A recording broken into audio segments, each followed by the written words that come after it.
के मार्केट में स्पॉटलाइट थी आईसीआईसीआई बैंक, एचडीएफसी बैंक और रिलायंस जैसे हेवी वेट्स पर। Q1 रिजल्ट्स के बाद सबकी नजर इन्हीं पे थी। आईसीआईसीआई बैंक और एचडीएफसी बैंक दोनों ने टफ एनवायरनमेंट के बावजूद एस्टिमेट से बेटर नंबर्स पोस्ट किए और कमेंट्री से एक स्ट्रॉन्ग सिग्नल मिला। रिटेल लोन ग्रोथ फिर से मोमेंटम पकड़ रही है। एचडीएफसी बैंक ने तो बोनस का सरप्राइज भी दिया, हर एक शेयर के बदले एक एक्स्ट्रा शेयर मिलेगा। इन्वेस्टर्स के लिए ये बड़ा स्वीटनर था। वहीं रिलायंस ने रिकॉर्ड प्रॉफिट दिखाया, लेकिन स्टॉक 2% गिर गया। आईडीएफसी फर्स्ट बैंक भी लाइमलाइट में रहा। आरबीआई ने वॉर्नबर्ग पिंकर्स को 9.99% स्टेक लेने की अप्रूवल दे दी है। और ईवी स्पेस में एक नया माइलस्टोन, सोना कॉमस्टर ने चाइना के मार्केट में एंट्री ले ली है थ्रू अ जेवी पार्टनर। इसके बाद स्टॉक 3% जंप कर गया। आज की अपडेट में अर्निंग्स का पल्स, बैंकिंग बस और ईवी की तेजी सब कुछ मिलेगा, तो वीडियो को एंड तक जरूर देखना और इन्फॉर्म इन्वेस्टर ऐप डाउनलोड करना मत भूलना, ताकि मार्केट की हर मूव आप तक सबसे पहले पहुंचे। आईसीआईसीआई बैंक ने टफ मार्केट कंडीशंस के बावजूद स्ट्रॉन्ग परफॉर्मेंस दिखाया है। आज स्टॉक गैप अप के साथ खुला है और अभी अपने 52 वीक हाई ₹1471 के करीब ट्रेड कर रहा है। आईसीआईसीआई बैंक इंडिया का सेकेंड लार्जेस्ट प्राइवेट बैंक है in terms of loans outstanding. ये आईसीआईसीआई ग्रुप का पार्ट है, जो एक फुल सर्विस फाइनेंशियल ग्रुप है, जिसमें लेंडिंग, लाइफ और general insurance, asset management, broking और भी कई फाइनेंशियल सर्विसेज कवर होती है। आईसीआईसीआई बैंक ने एक स्ट्रॉन्ग क्वार्टर दिखाया है। अप्रैल टू जून Q1 में बैंक का प्रॉफिट 15.5% बढ़ा ₹12,760 करोड़ तक, जो एनालिस्ट के एस्टिमेट से ज्यादा था। ये ग्रोथ स्ट्रॉन्ग मार्जिन्स, लो एक्सपेंसेस और ट्रेजरी इन्वेस्टमेंट से अच्छे रिटर्न्स की वजह से आई है। बैंक ने अपने लोन रिकवरी, एसेट क्वालिटी को भी अच्छे से कंट्रोल किया है। इंटरेस्ट से आई इनकम NII 11% YOY और 2% QOQ बढ़ी ₹21,630 करोड़ तक, लेकिन मार्जिन NIM थोड़ा सा सिर्फ 0.07% गिरा और अब 4.34% पर है। बैंक के टोटल लोन्स एडवांसेस 11.5% YOY और 1.7% QOQ बढ़े, जिसमें बिजनेस बैंकिंग का मेजर रोल था। डिपॉजिट्स YOY 12.8% बढ़े, लेकिन क्वार्टर ऑन क्वार्टर सेम ही रहे। CASA current plus saving accounts ratio 41.2% रहा, जो एक स्टेबल लेवल है। नए बैड लोन्स ₹6250 करोड़ के थे, जो पिछले क्वार्टर के 5920 करोड़ के आसपास ही रहे। ग्रॉस एनपीए रेशियो 1.67% पर फ्लैट रहे और नेट एनपीए थोड़ा सा 0.02 बढ़कर 0.41% हो गया। आईसीआईसीआई बैंक ने अप्रैल टू जून क्वार्टर में स्ट्रॉन्ग परफॉर्मेंस दिखाया। बैंक के इनकम और ट्रेजरी रिटर्न्स दोनों अच्छे रहे, जबकि मार्जिन्स थोड़े से नीचे आए। लोन ग्रोथ हेल्दी रही, स्पेशली बिजनेस बैंकिंग सेगमेंट में, और डिपॉजिट स्टेबल रहे। साथ ही बैड लोन्स पर भी कंट्रोल बना हुआ था। ओवरऑल बैंक ने स्ट्रॉन्ग ग्रोथ और स्टेबल एसेट क्वालिटी मेंटेन की है। Q3 से परफॉर्मेंस इंप्रूव होने की उम्मीद है, क्योंकि नेक्स्ट क्वार्टर में मार्जिन्स पर थोड़ा प्रेशर रह सकता है ड्यू टू आरबीआई के repo rate cuts. But Q3 से मार्जिन वॉलेटिलिटी कम हो सकती है, specially given bank focus on growing the high yield book. इसी के साथ बैंक का फोकस हाई क्वालिटी लेंडिंग और स्ट्रॉन्ग क्रेडिट डिसिप्लिन पर बना हुआ है। टेक्नोलॉजी में इन्वेस्टमेंट से प्रोडक्टिविटी और कॉस्ट एफिशिएंसी इंप्रूव हो रही है। एसेट क्वालिटी कंट्रोल में है और बैंक के पास स्ट्रॉन्ग कंटिंजेंसी प्रोविजन बफर भी है। Overall ICICI bank tough environment के बावजूद स्टेडी ग्रोथ और कंसिस्टेंसी रिटर्न्स देने के लिए वेल पोजीशन है।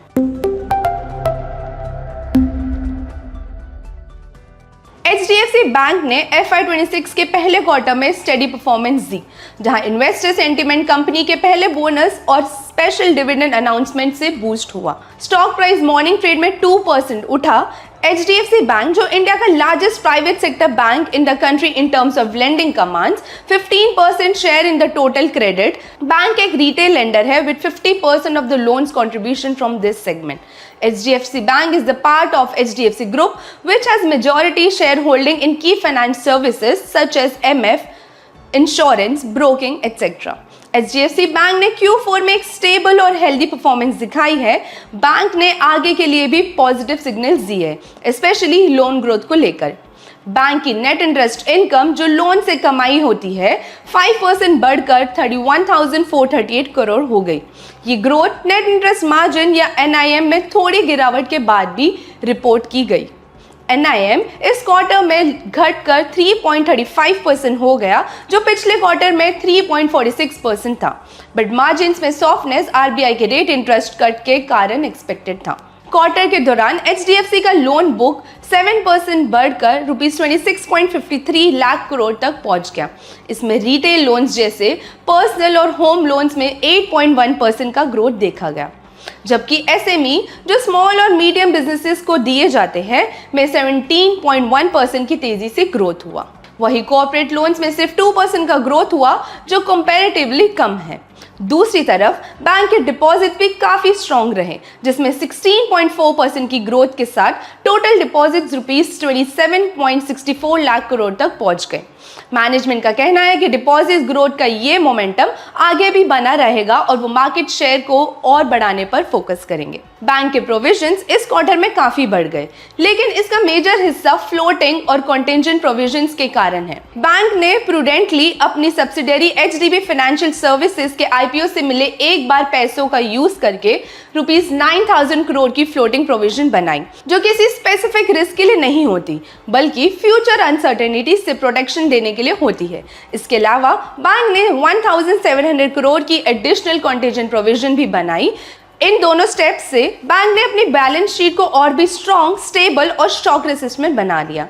ओवरऑल बैंक का नेट प्रॉफिट 12% बढ़कर ₹18,160 करोड़ हुआ, जो मार्केट एक्सपेक्टेशन से ज्यादा था।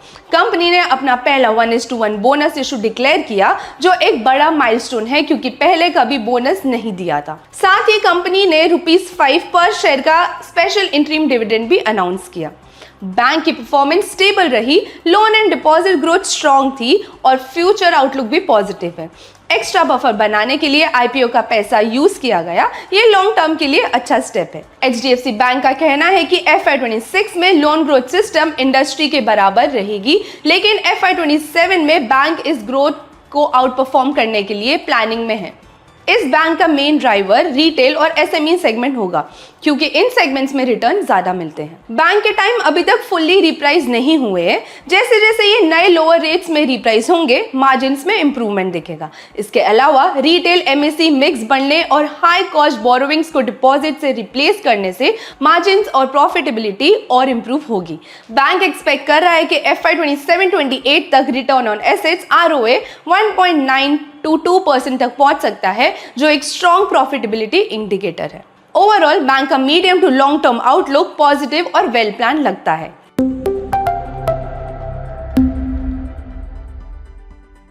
रिलायंस इंडस्ट्रीज के शेयर्स मंडे से अर्ली ट्रेड में 2% गिर गए, जबकि कंपनी ने जून 2025 क्वार्टर के लिए अपना अभी तक का सबसे बड़ा क्वार्टरली नेट प्रॉफिट रिपोर्ट किया। रिलायंस इंडस्ट्रीज मार्केट कैप के हिसाब से इंडिया की सबसे बड़ी कंपनी है। कंपनी का बिजनेस एनर्जी और मटेरियल्स वैल्यू चेन से लेकर रिटेल और टेलीकॉम तक काफी डाइवर्सिफाई हो चुका है। मुकेश अंबानी की लीडरशिप में रिलायंस रिफाइनिंग और पेट्रोकेमिकल्स में एक डोमिनेंट प्लेयर बन चुकी है। साथ ही जियो और रिटेल के सेगमेंट्स में भी तेजी से ग्रो किया है। जून 2025 क्वार्टर में रिलायंस का नेट प्रॉफिट एनालिस्ट एस्टिमेट से बेटर रहा। मेजर रीजन था एक वन टाइम गेन जो कंपनी को मिला जब उसकी एशियन पेंट्स में अपना स्टेक बेच दिया। रेवेन्यू में 5.5% का ग्रोथ देखने को मिला, जबकि नेट प्रॉफिट 77% तक जंप हुआ। ये प्रॉफिट जब लार्जली एक स्पाइक इन अदर इनकम की वजह से हुआ है, जो 280% बढ़कर ₹15,120 करोड़ तक पहुंच गया। रिलायंस की फाइलिंग के मुताबिक इसमें से आधा अमाउंट एक इन्वेस्टमेंट सेल से आया। एशियन पेंट स्टेक सेल से जो कैश आया उसने ऑयल टू केमिकल बिजनेस में थोड़ी वीकनेस को कवर कर दिया। जहां रेवेन्यू में 2% की गिरावट थी, अप्रैल 2025 में जामनगर रिफाइनरी के कुछ यूनिट्स मेंटेनेंस के लिए टेम्परेरी बंद कर दिए गए थे। दूसरी तरफ रिटेल और टेलीकॉम बिजनेस में अच्छा ग्रोथ दिखाया। रिटेल रेवेन्यू पिछले साल के कंपैरिजन में 11% ऊपर गया। जियो के सब्सक्राइबर्स 2% बढ़कर 498.1 बिलियन हो गए और ARPU में 15% YOY ग्रोथ देखा गया। रिलायंस का प्लान है कि अगले 4 से 6 क्वार्टर्स में अपना पूरा न्यू एनर्जी इकोसिस्टम ऑपरेशनल कर ले। 2021 में फॉसिल फ्यूल बिजनेसेस के बियॉन्ड डाइवर्सिफाई करने का जो स्ट्रैटेजी था उसका इम्पैक्ट अब देखने को मिल रहा है। साथ ही कंपनी अपने कंज्यूमर ब्रांड्स को एक नए यूनिट में कंसोलिडेट कर रही है, जिसका एम है रिलायंस रिटेल का आईपीओ लॉन्च करना। पिछले हफ्ते ही रिलायंस ने कैलकुलेटर को एक्वायर किया, एक और एग्रेसिव एक्सपांशन मूव। कंपनी का टारगेट है कि FY30 तक अपना ग्रुप लेवल एबिटा डबल करें। अब सबकी नजर रिलायंस के अपकमिंग एजीएम पर है, जहां जियो लिस्टिंग से जुड़ी अनाउंसमेंट्स एक्सपेक्टेड है। लेकिन एक रिस्क का ध्यान देना चाहिए, रिलायंस जो कि रशिया का टॉप क्रूड ऑयल बायर है, उसके लिए चैलेंजेस बढ़ सकते हैं क्योंकि ईयू ने रशिया पर नए सैंक्शंस इंपोज किए हैं।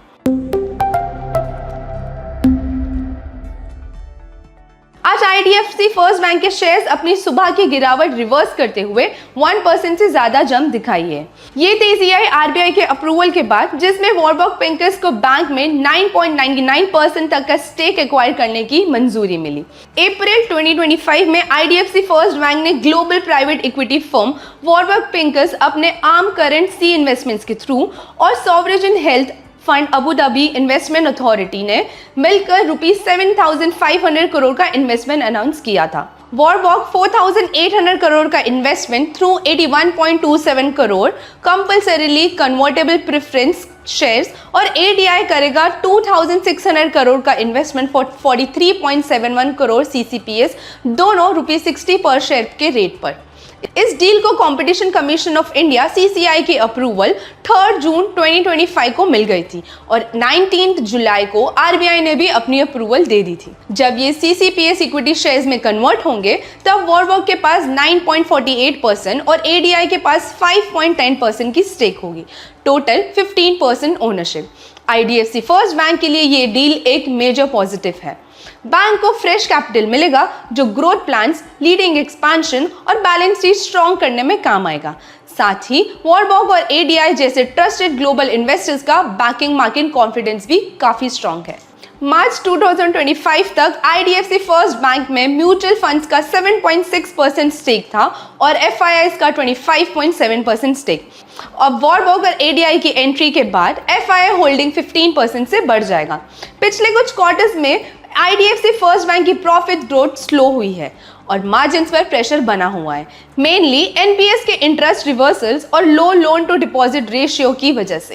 अप्रैल 2025 में स्टॉक अपने 52 वीक लो तक चला गया था, लेकिन लॉन्ग टर्म आउटलुक पॉजिटिव है। मैनेजमेंट का मानना है कि MFI सेगमेंट का स्ट्रेस कम होगा, जो एसेट क्वालिटी और प्रॉफिटेबिलिटी दोनों को इंप्रूव करेगा। बैंक के Q1 रिजल्ट्स सैटरडे को आएंगे, जिसमें देखा जाएगा कि मैनेजमेंट अपनी गाइडेंस पर डिलीवर कर पाया है या नहीं। इस बीच वॉरबर्ग पिंकस और ADI का 7,500 करोड़ का इन्वेस्टमेंट बैंक के लिए गेम चेंजर हो सकता है। कैपिटल से bank loan book 20% annual growth target करेगा और नए branches, ATMs, tech upgrades, credit cards, wealth and cash management segments को फंड करेगा। Post deal capital adequacy ratio 16.1% से बढ़कर 18.9% हो जाएगी और CET1 रेशियो 16.5% तक इंप्रूव करेगा। CEO V विद्यानाथन ने हाईलाइट किया है कि ये डायरेक्ट डील है, बिना किसी इन्वेस्टमेंट बैंकर के, जिससे बैंक ने ₹100 to 125 करोड़ की फीस बचा ली है। सोना कॉमस्टर का शेयर आज 3% तक भागा। इंडिया की लीडिंग ऑटो कंपोनेंट बनाने वाली कंपनी सोना कॉमस्टर ने संडे को अनाउंस किया कि वो जिन्नाटे मशीनरी JNT के साथ मिलकर एक जॉइंट वेंचर बना रही है, जिसका गोल चाइना के इलेक्ट्रिक व्हीकल मार्केट में एंटर करना है। कंपनी इसमें $12 बिलियन, लगभग 100 करोड़ इन्वेस्ट करेगी।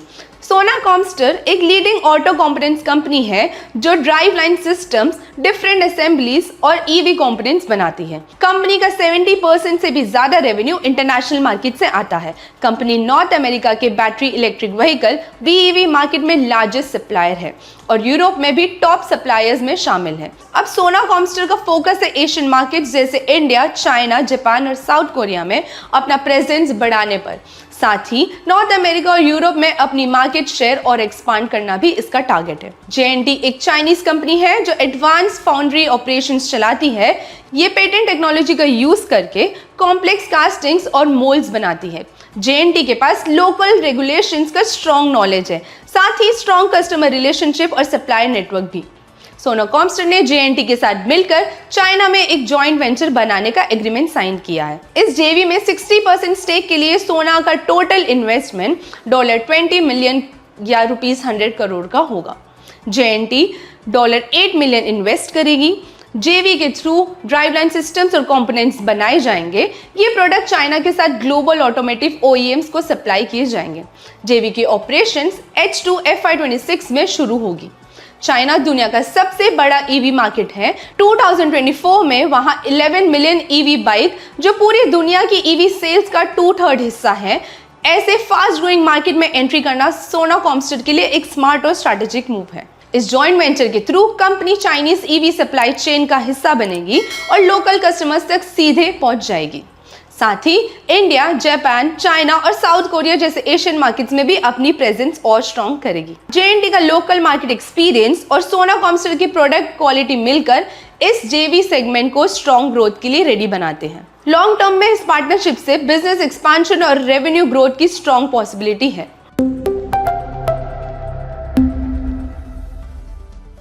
इंडियन मार्केट्स पिछले हफ्ते रेड में क्लोज हुए थे और नए हफ्ते की शुरुआत फ्लैट नोट पर हुई। मॉर्निंग ट्रेड में इंडिसेस ग्रीन में आए एज अर्निंग सीजन ने डायरेक्शन दिया। FIIs अब नेट बायर्स बने रहे, जबकि DIIs ने 10th सेशन तक लगातार बाइंग जारी रखी है।